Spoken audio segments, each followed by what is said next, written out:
Un livre, un auteur, son écriture, son univers. Embarquement immédiat pour un voyage littéraire. Une collection d'émissions signée Tout avec presque rien.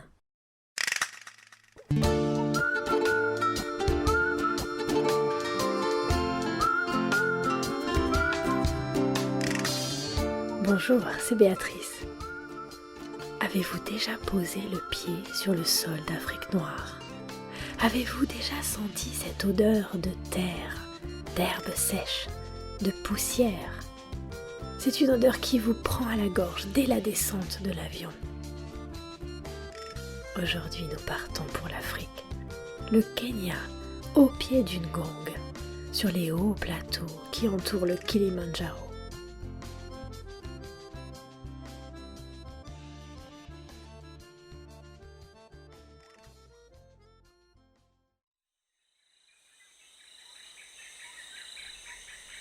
Nous sommes dans les années 20, dans une demeure coloniale au milieu d'une plantation de café.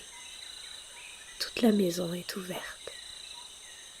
Les peuples indigènes y vont et viennent, des Maasai, des Somalis, des Kikuyu, des enfants.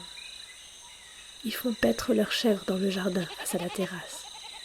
Au loin, on voit des troupeaux de buffles près de la réserve d'eau et à l'arrière on entend ronfler la grande installation destinée au séchage et à la torréfaction du café.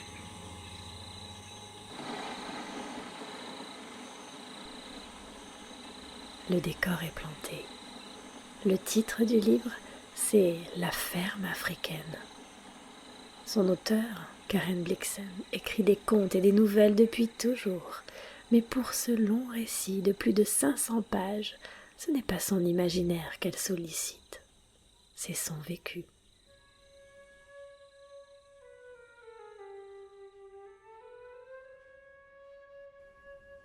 Quel ravissement qu'habiter les terres sauvages d'Afrique en compagnie de cette grande dame de la noblesse danoise.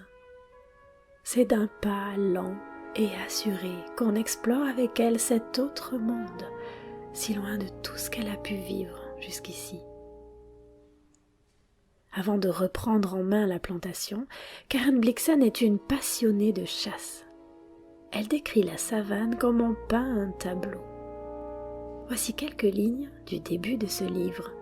Fermez les yeux, écoutez sa voix, imaginez.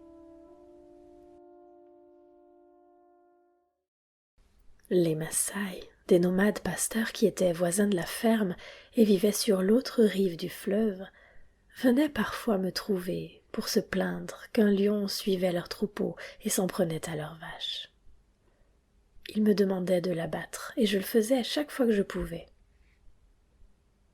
Au cours des safaris, j'ai vu un troupeau de buffles surgir de la brume matinale sous un ciel cuivré.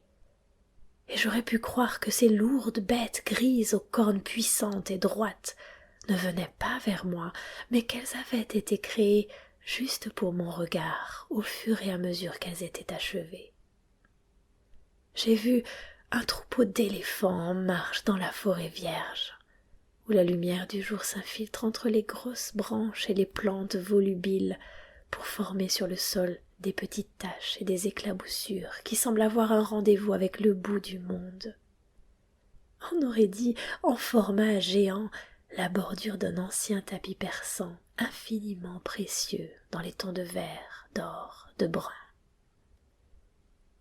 J'ai maintes fois vu des girafes arpenter la plaine avec leur grâce incomparable, quasi végétative, comme s'il ne s'agissait pas d'un troupeau d'animaux, mais d'une famille de rares fleurs colossales, tachetées et montées sur de hautes tiges.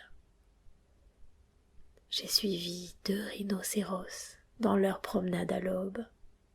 Ils s'ébrouaient et renâclaient dans l'air clair et frais, comme 2 gros rocs anguleux à qui l'on aurait insufflé la vie. Ils s'amusaient dans les hautes herbes de la vallée.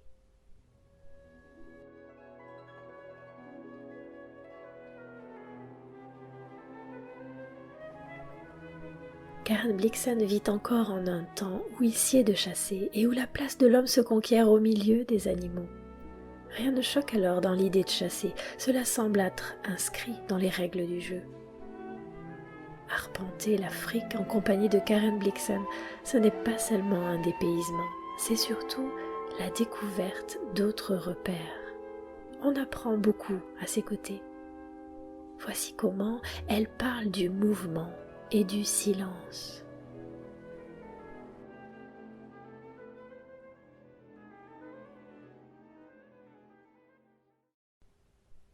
Nous, les gens civilisés, nous ne savons plus rester immobiles. Et il nous faut prendre des leçons de silence auprès des animaux sauvages avant que ceux-ci nous accueillent parmi eux. Se déplacer doucement, sans geste brusque ni bruit, est un art que le chasseur doit maîtriser avant tout. Les chasseurs ne peuvent en faire qu'à leur tête. Il leur faut d'abord s'adapter aux teintes du paysage, à ses odeurs et au vent, et suivre le tempo propre à ce grand orchestre. Ils répètent parfois la même cadence, il faut la suivre si l'on cherche l'unisson. Lorsque, par la chasse, on s'imprègne du rythme de l'Afrique, on comprend qu'il imprime sa marque à toutes les formes de vie. Et ce que les bêtes sauvages m'ont appris, j'ai pu l'employer dans mes relations avec les indigènes.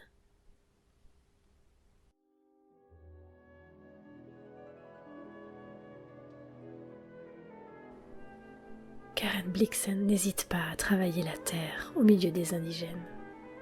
Elle accepte parfois de démêler des situations dont elle pourrait aisément se passer. Mais elle est émue. Elle se bat pour eux dès qu'ils lui demandent. Elle obtient des terres. Et régulièrement, elle s'improvise aussi médecin.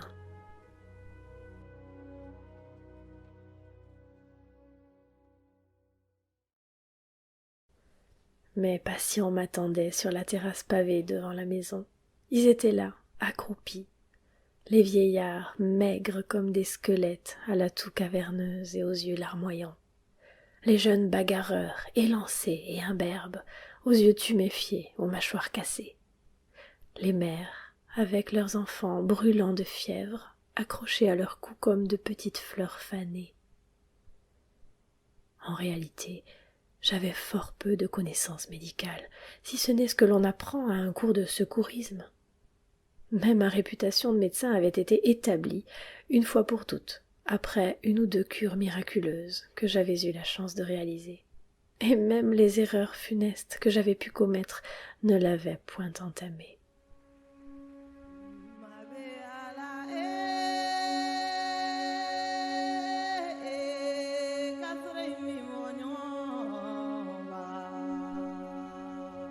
Karen Blixen possède cette humilité toute particulière, cette distance chevaleresque, qui consiste à convenir que parfois une chose est trop étrangère pour être accessible. Elle accepte de ne pas comprendre. Elle observe les indigènes sans jamais les juger. Voici comment elle repère certaines différences fondamentales.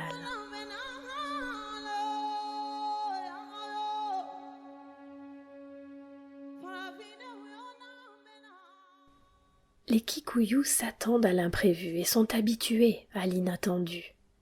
Ils se différencient en cela des Européens qui, eux, préfèrent se prémunir contre le sort. Les Kikuyu entretiennent une relation d'amitié et de confiance avec le destin. Ils remettent leur vie entre les mains du destin, et pour eux, il est pour ainsi dire aussi familier que le foyer. Ils forment un terreau profond pour leurs racines. Ils acceptent les aléas de l'existence avec force calme et contenance. Parmi les qualités qu'ils cherchent et attendent chez leur maître, leur docteur ou Dieu, l'imagination occupe une place de choix. Lorsque les Africains parlent de la nature de Dieu, ils s'attardent particulièrement sur son imagination prodigieuse. Ils ont une profonde hostilité contre la régularité et possèdent un courage véritable. cet amour sincère du danger qui est la réponse de la création à la prédiction de son destin et qui sonne comme l'écho montant de la terre quand le ciel a parlé.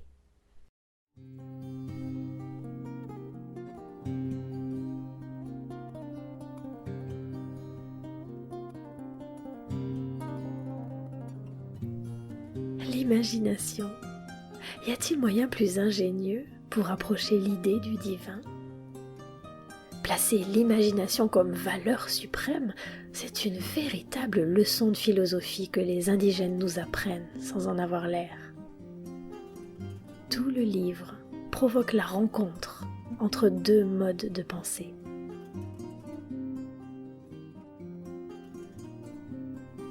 Il y a une scène amusante que je voudrais vous lire.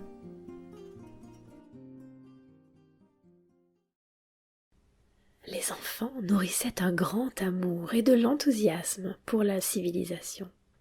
Pour eux, elle n'est pas dangereuse. Ils pouvaient s'en échapper quand ils le désiraient. Elle était incarnée par un vieux coucou allemand accroché dans la salle à manger. Cette horloge avait fière allure. Au milieu d'un bouquet de roses rouges et rondes, une petite porte s'ouvrait à chaque heure, et un coucou en surgissait pour sonner l'heure d'une voix forte et solennelle. Chaque fois, son apparition faisait les délices des jeunes de la ferme. D'après la position du soleil dans le ciel, les enfants savaient avec précision quand se produirait la sonnerie du midi, et dès 11h30, je les voyais s'approcher de la maison, venant de tous côtés, suivis de leurs troupeaux de chèvres qu'ils n'osaient pas abandonner. Les têtes noires des enfants et celles brunes et blanches des chèvres se frayaient un chemin à travers les buissons et les hautes herbes du bois, et elles dépassaient comme des têtes de grenouilles dans un réservoir. Les garçons laissaient paître leurs chèvres sur la pelouse, et ils entraient sans bruit, pieds nus. Les plus âgés avaient peut-être 10 ans, les plus jeunes à peine plus de 2 ans. Ils se tenaient fort bien et observaient une sorte de rituel de mon cru. Il leur était permis de se déplacer librement dans ma maison, à condition de ne rien toucher, de ne pas s'asseoir et de ne pas parler sans être interrogés.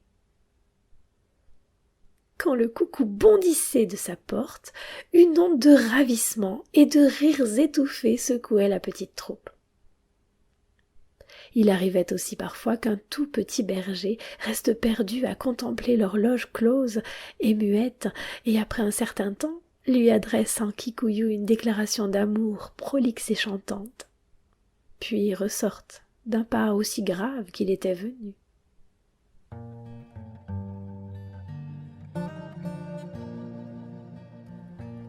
Bienveillance et humour. L'écriture de Karen Blixen ressemble à un grand livre d'images que l'on feuillette, le sourire aux lèvres.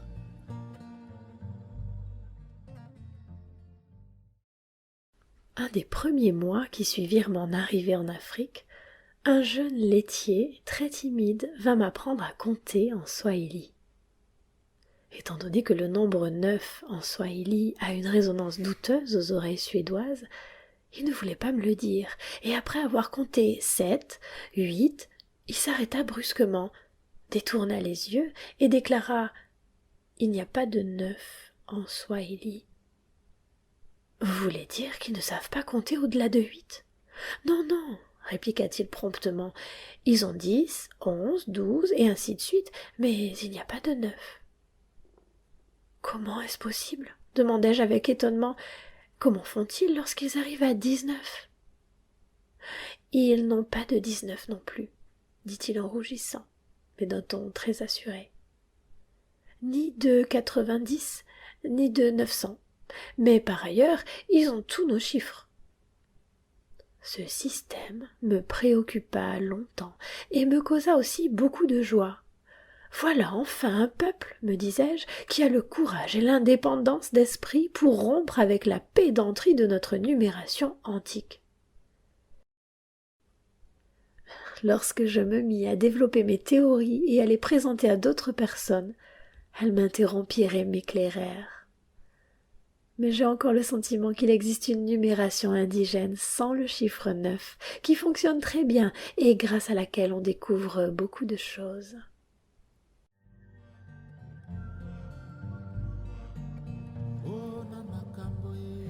Karen Blixen écrit comme elle est, comme elle vit.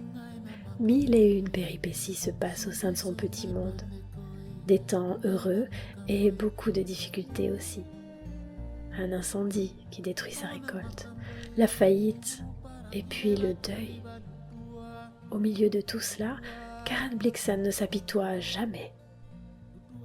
Ce qui reste d'elle après l'avoir lue, c'est le sentiment d'une grande noblesse.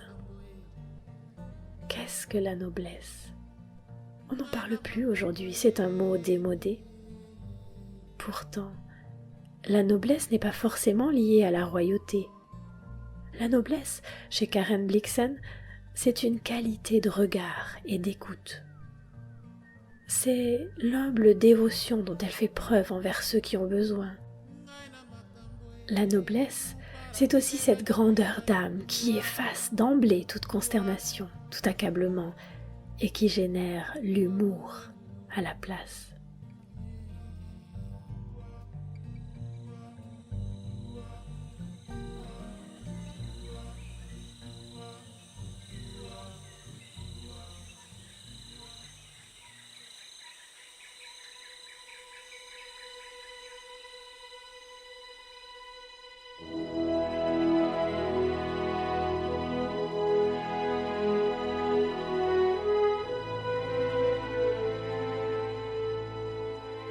Le film Out of Africa, réalisé par Sydney Pollack en 1985, est très éloigné du livre. Le scénario a été sans doute inspiré davantage par la vie de l'auteur que par ce qu'elle écrit. Le cadre et les paysages sont somptueux, c'est vrai, comme les descriptions du livre. Mais il manque à Meryl Streep l'humour de Karen Blixen. Les infidélités faites à l'écriture n'en font pas moins un film absolument admirable. Meryl Streep est une actrice hors pair. Je me souviens de cette scène de nuit, dans un campement au milieu de la brousse, quand un lion attaque son troupeau. À force de courage et de ténacité, elle parvient à le chasser avec un simple fouet. Quant à l'histoire d'amour avec Denis, interprétée par Robert Redford, elle est inexistante dans le livre. C'est pourtant le cœur du film. L'amour et la liberté y sont sublimement abordés. Deux solitudes qui convergent vers la possible union de l'amour et de la liberté. Le film est une marche lente vers leur rencontre authentique. Je voudrais finir par quelques extraits choisis pour lesquels le livre et le film sont en parfaite correspondance. L'Afrique vue d'en haut, depuis le petit avion de Denis.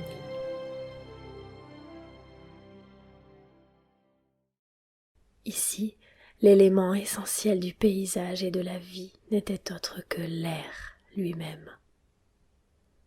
Lorsque l'on se remémore un séjour de plusieurs années dans les hautes terres d'Afrique, on est saisi, car on a l'impression d'avoir longtemps vécu dans les airs.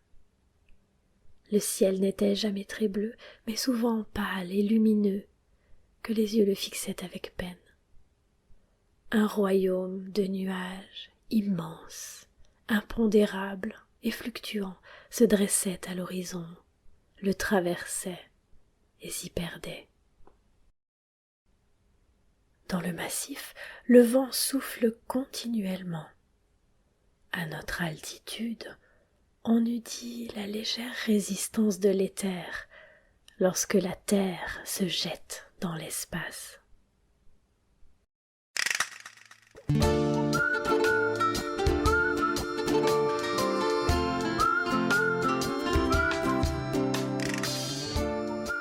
C'est ici que s'achève notre podcast, mais le voyage en Afrique se poursuit dans le livre. Je vous invite à le lire. Karen Blixen est une si délicieuse compagnie.